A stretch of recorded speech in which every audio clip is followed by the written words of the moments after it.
Hello, and welcome to our training session on sexual harassment. Despite decades of attention in boardrooms, courtrooms, and in the media, sexual harassment remains a significant and costly problem in today's business environment. Our goal today is to provide you with a greater understanding about sexual harassment, including how to recognize it, procedures for reporting it, and how to prevent it. In this session, we'll explore the issue of sexual harassment in the workplace. You'll learn what types of actions and behaviors constitute sexual harassment and what things do not constitute sexual harassment. We'll discuss how to recognize such harassment, procedures for reporting it, and most importantly, how you can help prevent it. Sexual harassment is a form of sex discrimination and is prohibited by federal law, specifically Title VII of the Civil Rights Act of 1964. Title VII applies to nearly every employer who has 15 or more employees. Additionally, most states have similar laws prohibiting sexual harassment, and in some states, the law applies to employers with fewer than 15 employees. In addition to violating the law, sexual harassment negatively impacts the workplace by undermining the integrity of the employment relationship, harming employee morale, and interfering with productivity. It's important to understand the legal definition of sexual harassment. It's easy to confuse what may be thought of as harmless joking or playfulness with acts that constitute unlawful sexual harassment. Sexual harassment includes unwelcome sexual advances, requests for sexual favors, and other verbal or physical conduct of a sexual nature.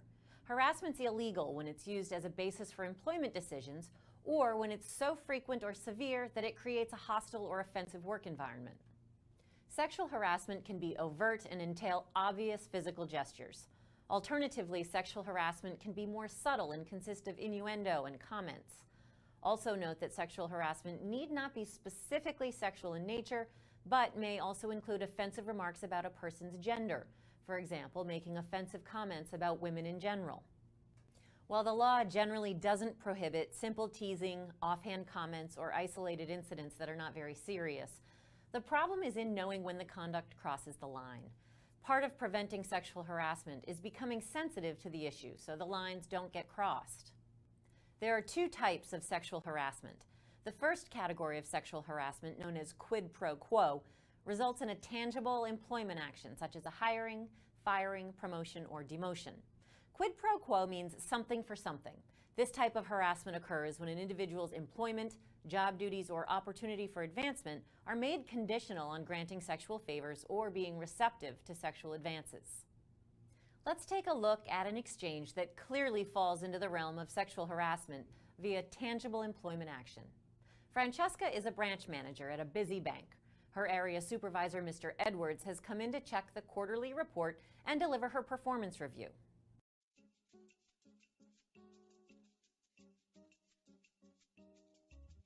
Francesca, these numbers look very good. However, your team missed its sales target for our brokerage accounts. I'll have to note that in your review. Yes, I understand we fell short of the goal. We had a good bit of turnover this quarter. I'm sure that with our new team up to speed, we will do better. It's such a shame, though, that these numbers are off. It could cost you your raise and promotion for at least 6 months. I know, and that's unfortunate. It really was out of my control, what with the staff turnover. You know, I'd hate to see a beautiful girl like yourself deprived of what she deserves. Perhaps we could spend some time together and discuss this further.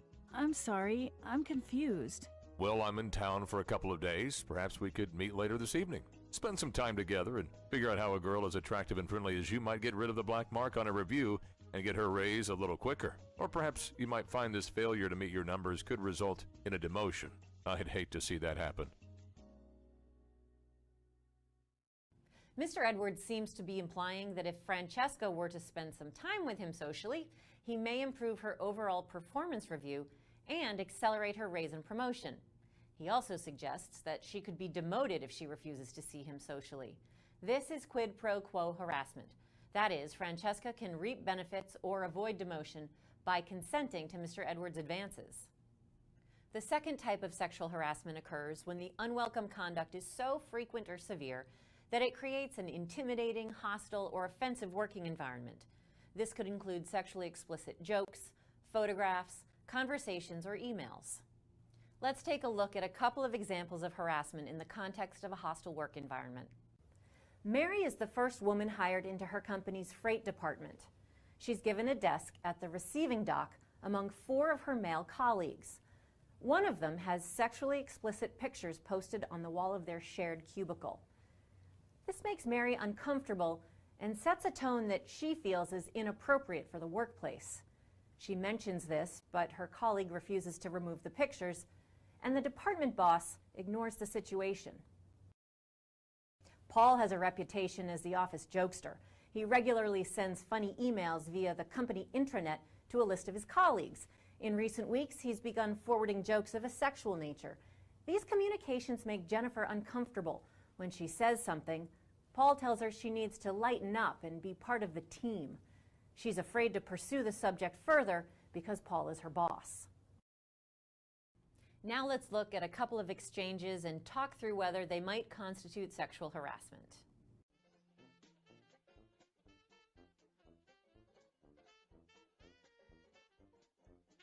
Hey Lisa, you look nice today. Thank you.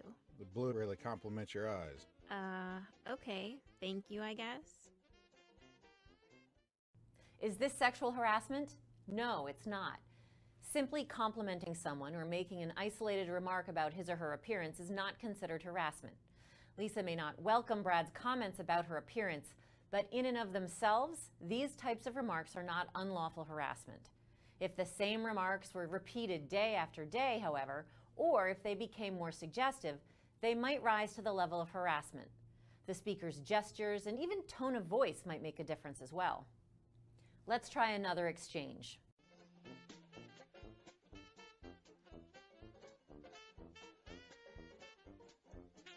Hey Lisa, you look really hot in that dress. Brad, I wish you would stop using words like hot. It makes me uncomfortable. Can't help myself, you just look so darn sexy. Brad, you need to stop making comments about my appearance and clothing. In this case, Brad's comments may be deemed sexual harassment. First, he's discriminating based upon gender. He would likely not use such language with male colleagues. Second, repeated statements of this sort could eventually be deemed to create a hostile work environment, one in which Lisa is continually uncomfortable and feels offended by Brad's comments, particularly if she told him to stop. Lisa did the right thing. She made it clear to Brad that he crossed the line, and she told Brad directly that his behavior was unacceptable and needed to stop. In the prior examples, Brad and Lisa are co-workers of opposite genders. But there are many and varied circumstances under which sexual harassment can occur. The victim or the harasser can be of either gender, and the two parties need not be of the opposite sex. Additionally, the harasser can be a colleague, a supervisor, an agent of the employer, a supervisor in another area, or a non-employee, such as a client or customer. Let's take a look at this scenario. Angela is Michael's supervisor. They're working late on a client presentation. Angela walks into Michael's office and the following exchange ensues. Angela approaches Michael and begins to massage his neck. Michael shakes her off.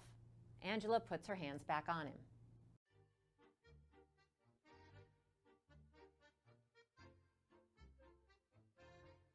Michael, you look exhausted and tense. I'm okay, it's just late. Here, let me help you relieve some of that tension. No, it's okay, I'm alright. Don't be so uptight. It's just a little massage.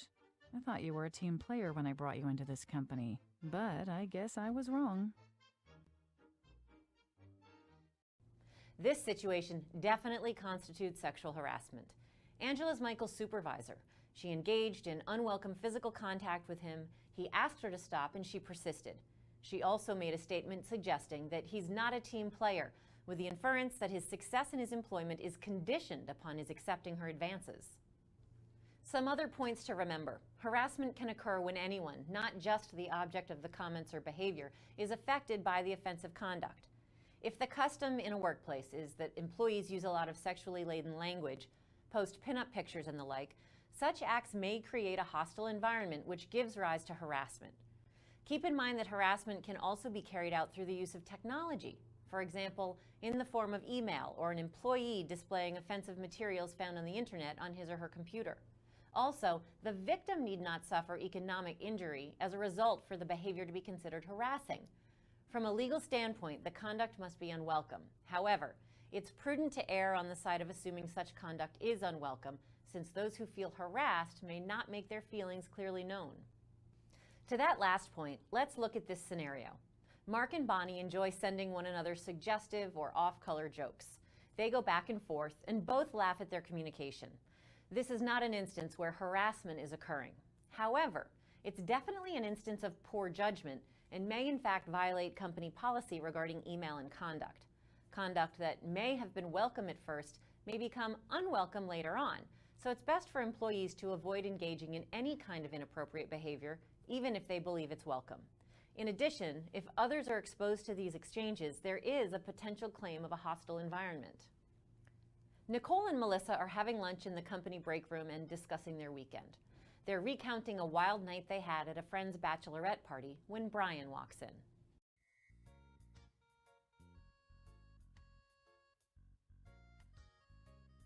That stripper was amazing. I can't believe I really thought he was a cop. He can arrest me anytime. Oh, I'll bet.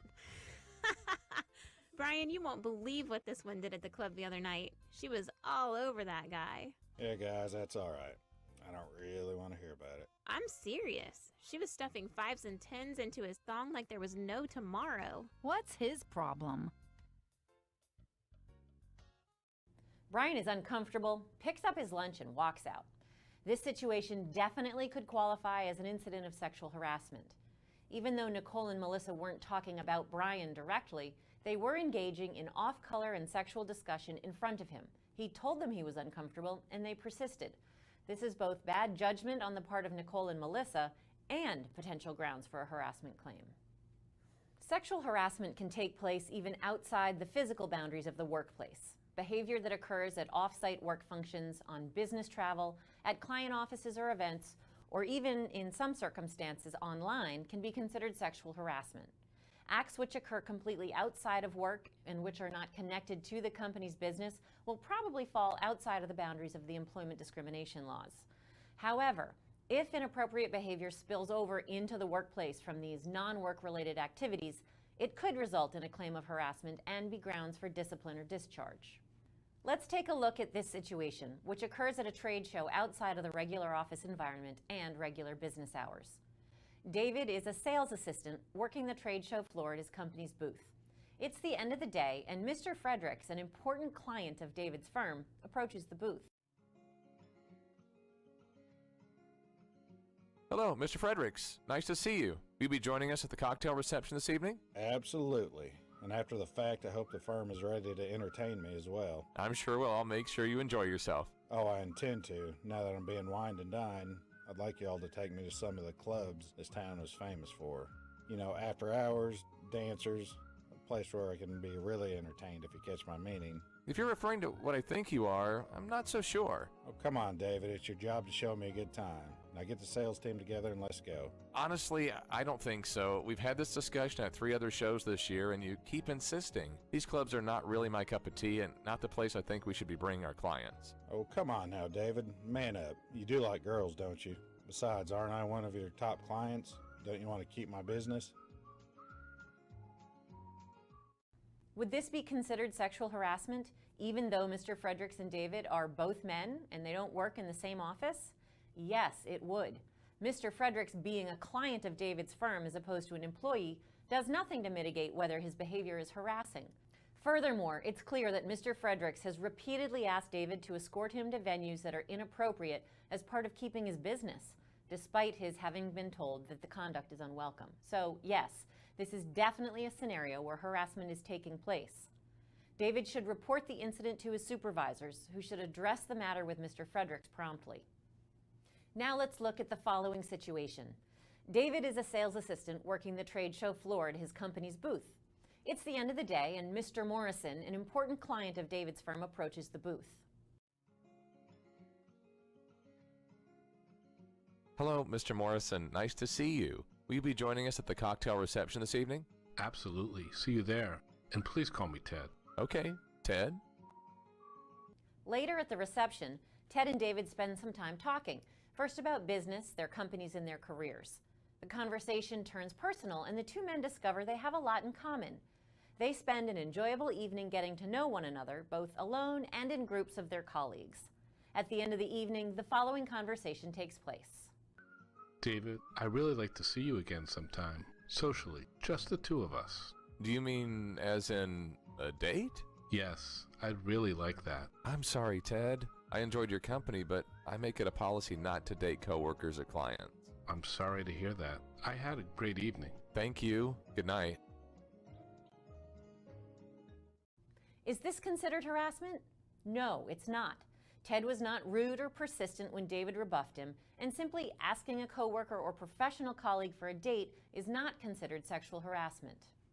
In fact, dating a colleague is not considered sexual harassment as long as the relationship is consensual and welcome. However, there are two important footnotes. First, your company may have a policy prohibiting such relationships between coworkers, particularly between anyone in a supervisory role and his or her staff. Good judgment would also dictate that if such a relationship occurs and is ongoing, that one of the individuals involved request a transfer to a different department or seek employment elsewhere. Secondly, when a relationship between colleagues ends, there may be potential for bad feelings to become a distraction in the workplace, or perhaps even progress into harassing behavior. This organization subscribes to a zero-tolerance policy regarding sexual harassment. Instances of sexual harassment will not be tolerated, and any complaint of sexual harassment will be kept confidential to the greatest degree possible and investigated without actual or threat of retaliation. We've discussed sexual harassment and explained that it won't be tolerated. Now let's take a look at how to report incidents of harassment. As a first step, it's helpful for the victim to directly address the harasser and clearly inform him or her that the conduct is unwelcome and must stop. This applies to both direct sexual advances and behavior that contributes to a hostile work environment. After addressing the harasser, it's time to make a formal complaint as outlined in the employee handbook. Any alleged harassment should follow this reporting process, and the person filing the complaint should offer as much detail as possible when documenting the offending behavior.